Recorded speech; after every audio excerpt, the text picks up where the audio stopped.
Hello and welcome back to Have Your West Ham View. I'm Sam. No one's here to support me today. Oh well, we'll have to do one on our own, I guess. Tom's in, I don't even know where he's going. He's going on holidays every week, this kid. I think he's gone to the Canary Islands or something. And Chloe's around, she's with some friends tonight. So it's just my ugly mug that you've got to listen to tonight. We're going to talk about Villa. So let's just get straight into it. I mean, international break has just been and gone. We all hate them, don't we? International, especially when England play Australia, and you got Jared Bowen. Obviously, I thought he'd done all right when he actually was given the ball. And I'm going to do a separate video actually on the international roundup. But international round, all those friendly games are just a waste of time. It was like watching a drop-in pro clubs match every time. Whether it be obviously Bowen when he got on the ball, he's got to do something. Madison when he got on the ball, Calvin Phillips through the middle. How that geezer even started against Italy, I don't know. He's so rash, and you can see that he's proper. He needs game time, and some of his tackles are so late. But anyway, we'll talk about that in the separate episode. So, what happened over the international break that was West Ham related? I think we're all talking about the Tonali thing, right? Whether it's West Ham, it's not West Ham related, obviously, but Tonali is coming out more and more now with the whole gambling issue. Obviously, Ivan Toney has got a lengthy ban, and Sandro Tonali now. Obviously, it started, I believe, with Fagioli at Juventus. He's got massive debt, and I think he's been investigated, and then it's I think he's dropped Tonali in the shit or whatever it may be. But the one thing that don't sit right with me is Sandro Tonali was sold for big bucks in the summer to Newcastle, right? You can't tell me AC Milan did not know about his problems. Let's have a little look at this. So Newcastle must now attempt to determine how much Milan and Tonali knew of the investigation into illegal gambling when they paid 52 million quid for the Italy international in July. Head coach Eddie Howe said at the time they were delighted and surprised, funny that, at being able to strike a deal for Milan's 23-year-old captain. I was surprised. No, I don't think anyone expected it. We all know how much money the Saudi Arabians, I think it's Saudi Arabians or the Middle East, they've brought a lot of money into Newcastle, right? We're all fully aware of this, and we expected them to make some big signings. But I feel like Tonali was a weird one, right? The geezer's a massive AC Milan fan. He didn't actually play his youth career there. I don't think a lot of people think about it. So he was, I can't remember the team. Then he went to Brescia, and he was there for quite a long time, actually. And then in 2020, he got his dream loan move to AC Milan. And he had a good season, I think, for 20 games. And then he went to a permanent deal in 2021, just 2 years ago, right, to his dream club. He took a pay cut. Sandro Tonali took a pay cut to sign for AC Milan, his dream club. And you're telling me 2 years and 70 games later, he's being sold off to Newcastle. It's something that don't add up. It don't add up. He's looking at a minimum of a 12-month ban, which is crazy. Especially when you look at Tony, he's had like an 8-month ban and whatever. And Tonali's come out clean. And I don't know if it's a media stunt where his agent's gone, right, you say you've got a gambling problem. I don't know, right? Gambling addiction is a massive thing, especially in Gabby Bonlahor come out this week and he sort of said, when he was playing, he had a big poker addiction, right? I mean, I like my poker. I do with the boys. But, I think he was coming home, he said he had a load of money, load of time in that time. And, he was jumping online every day playing online poker. So it's obviously a concern. So we're talking about it because, it's probably the biggest thing over the international break, right? Apart from that, there was this. I think they made a good stitch just out a few. I had some fucking bad ones, haven't we? Betty McCarthy. Savio. Remember that cunt? Sorry. I think they made a good stitch just out. This had me in absolute bits, right? So Savio Nazareka, we signed him for 10 million quid. I think we gave him the number 10. Quite a while, I can't remember the year, but Jesus Christ, how crap was he? And he's gone on to have a nothing career. And then James Collins, he's on obviously West Ham Fan TV doing one of their shows, and he's just gone, remember that cunt? Honestly, I'm sat here laughing. But yeah, other than that, that was all that went on really over the international break. And we're going to now jump straight in to Villa.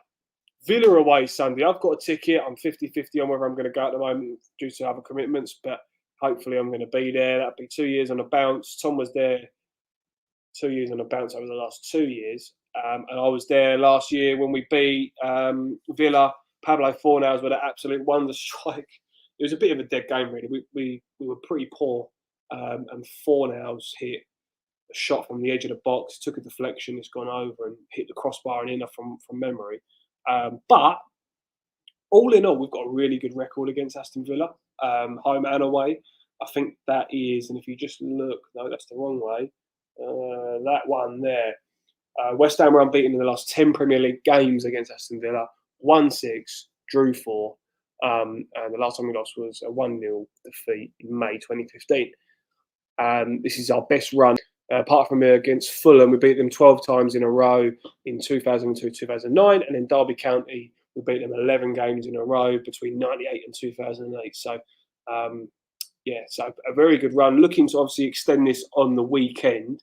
So I thought what we'll do is we'll just run through some match facts and then I'll sort of talk about my lineup as well. I haven't actually got it drawn up, but we can run through it because personally I can't see a lineup without Mohamed Kudus in it. That goal against Newcastle, game-changing goal or game-saving goal, if you like.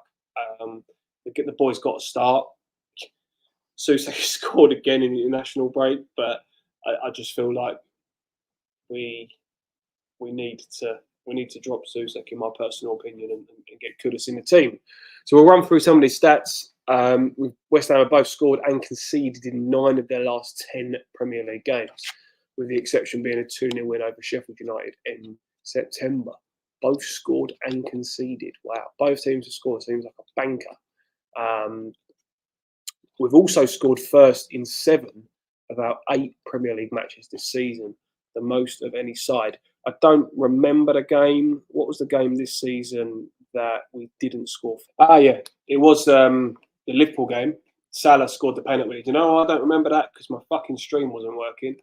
And I was fuming. I was like, I can't watch this game. I'll turn it back on and I'll wipe that one out of my memory. But so apart from Liverpool away, we've scored first in every single game, which is an unreal stat. So moving on to the next point, Aston Villa have 16 points from their 8 Premier League games. I mean, they've had a fucking unbelievable start, right? I mean, let's not get it twisted. This is a massive game this weekend. If we can turn them over at their home ground, it'll put us into the top 6. And we'll trump them in the table. It could be a real statement performance. But this is their highest tally at this stage in the competition, 8 games, since 2009. And if they win this game against us, that'll be their best points total from the opening 9 matches. So they're going to be proper up for it, because if they can get a win, they're looking at their best start to a season for 21 years. So unbelievable. Unbelievable. Also, although they lost their last away game, 3-1 at Liverpool, West Ham have won 2 of their last 3 such matches, as many as their previous 18 on the road. Jesus, yeah, I mean, our away form last season was absolutely dreadful. It was what people were saying that Moyes needed to go for. These performances away from home were just absolutely dreadful. The low block, you can do it, but you can't do it when you're playing shit. You've got to try and get out there and get the results. And one that sticks in my memory from last season was Brighton away, where we got absolutely bad. And although, again, we was 1-0 down in that game, and Bowen had a very, very, very big chance at 1-0. And people forget that on the day. And obviously, when you look at the overall performance, you can understand why. But we've certainly picked up our away form this season, which is brilliant. Villa have won each of their last 10 Premier League games at Villa Park, their longest home league winning run since October '83. Before this run, the Villains had won only 10 of their previous 30 games. They've won each of the last 10 games at Villa Park. So they're on form. It's 2 informed teams, right? Obviously, Ollie Watkins scored in the international break. You know, it's 2 massively informed teams. So I'm buzzing. I've got a ticket for it, and it's a 4:30 kickoff. I'm meant to be working on the house in the morning. I've got to get to this game. I actually missed a couple of the home games recently, trying to get on with the house. But this is going to be a proper game of football. One hopes, anyway. Let's carry on through these stats. West Ham are unbeaten. And we've obviously touched on this one earlier on. Villa have lost their last 3 Premier League home games against the Irons, as many as they had in their first 21 against us. So Villa, we have it, don't we? Right, Brighton until this season. I mean, at home we have it. Teams turn up against us and we think, it's not going to work today. It's not going to happen. One for me is Brentford. Don't know what it is about them. They just turn up and you think they're going to beat us. So we just haven't had a good run of results against them. And this is what Villa are going to be thinking on Sunday. They're going to be like, you know what? If anyone is going to beat us, it's going to be us. But obviously, Brighton was their team previously. They had actually never beaten Brighton, I believe, in the Premier League. And they beat them. But look, if anyone's going to beat them, it's the almighty Irons on Sunday. That's for sure. Vladimir Coufal, however you want to say it, has provided an assist in each of his last 4 Premier League games, the longest ever run of consecutive appearance with an assist by any West Ham player in a competition. Only 10 different players have ever assisted a goal in 5 straight games in the Prem history, most recently Trent in April. I mean, he's on fire, right? He's back to his best, Vladimir Coufal. He's certainly in my fantasy team, and he's getting down that right-hand side and he's putting some serious balls in the box. I don't know if he's spending time with JWP on a training ground, but something's got into that boy, and he's certainly playing well. Both the Czech boys are, and I keep tossing between starting Susek and starting Kudus. I think I know what's actually going to happen, but the Czech boys are on fire at the moment. You can't get away from that. The last 2 facts: Jared Bowen has scored in all 4 of West Ham's Premier League away games this season. Remember, he scored with the number 4 in his last game, I think against Liverpool away. The only players to score in each of their first 5 away Premier League appearances: Thierry Henry for Arsenal and Mo Salah. So, wow. I mean, if the boy can score again against Villa, what a start. Only 1 of 3 players. I mean, look at that. Look at that calibre of player. Thierry Henry and Mo Salah. I mean, that is going to be something else if he can pull that off. Final stat: Aston Villa pair Moussa Diaby and Ollie Watkins have created 14 chances for one another in the Premier League this season. 7 each, at least 4 more than any other duo for any side. I mean, Diaby's looked shit hot this season. He's looked like a really tidy player. He's one to watch for sure. You've got to be really careful. I mean, that's pace, right? Diaby and Watkins have got a lot of pace about them. So, yeah, we've really got to be on the ball. So I'm going to go through my lineup now. So I'm saying Areola, Coufal, obviously, Zuma, a guard, 50-50 with a guard and Mavropanos, to be honest with you, but I think I'm going to go with a guard. Emerson, Alvarez, fingers crossed there's no knocks from the international break, but Alvarez, JWP, Susek just in front, Paqueta on the left. We know what we're going there, right? Bowen on the right, Antonio up top.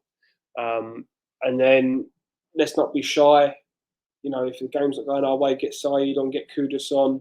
With Saeed, that's another story, right? We'll talk about that in the next episode. But yeah, that's my lineup. I think we'll go with the same team. Let's keep the member. It's not been bad, right? We've lost 2 games out of 8, and that was against Liverpool, which we played pretty well. At 1-1, we could have got that winner, and City, which we were hard done by. So let's go with this. I know a lot of people are going to be moaning about Kudus, but you know, I don't think he'll be too disappointed, because he's going to look at the games and he's going to go. I mean, yeah, he'll be disappointed, but he's going to look at the games and go, you know, apart from the last game, they haven't needed me, right? So, all right, you've done your thing. As soon as one of the other boys drops in form, whether it be Paqueta, it'll be hard to drop. Antonio, Susek, Bowen, they're all going to have to be on their toes, because they've got a top player, you know, ready to go. So, yeah, I think we'll wrap out there. Thank you very much for watching, guys. I hope you enjoyed me rambling on my ones today. Hopefully Tom and Chloe, who should normally be here, We'll be back next week. And there's no Thursday Night Live this week on the West Ham Network channel, but we should be back on that next week. Thank you for tuning in. If you haven't already, please like and subscribe. He's trying to get the overlay up. Boom. He loses the out a bit, but there we go. Like, subscribe, turn those notifications on. It really does help grow the channel, and any support is massively appreciated. It's a hobby, but at the same time, we would love this hobby to turn into more than that, of course, right? So please like, subscribe, turn notifications on, and we will be back with another video very soon. Thank you very much, guys.